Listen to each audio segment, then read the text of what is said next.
Israel পাল্টা হামলায় বারবার দৃঢ়তার পরিচয় দিচ্ছে খামেনির দেশ, যেন কোনোভাবেই মাথা নোয়াবার নয়। তবে এবার আবারও চোখ রাঙিয়ে কড়া হুঁশিয়ারি দিল ইসরায়েলকে। লেবাননের ইরানি দূতাবাসে কোনো ধরনের হামলা হলে বিশ্বজুড়ে ইসরায়েলের সব দূতাবাস লক্ষ্যবস্তু হবে বলে হুঁশিয়ারি দিয়েছে ইরানের সশস্ত্র বাহিনী।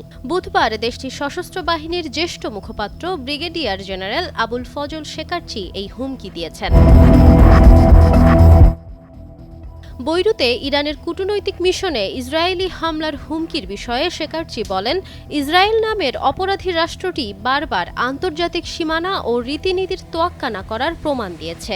ইসলামী প্রজাতন্ত্র ইরানের ব্যাপক সক্ষমতা থাকা সত্ত্বেও আন্তর্জাতিক বিবেচনাবোধ এবং বিশ্বের বিভিন্ন দেশের সঙ্গে কূটনৈতিক সম্পর্কের প্রতি শ্রদ্ধা রেখে সংযম প্রদর্শন করেছে তেহরান।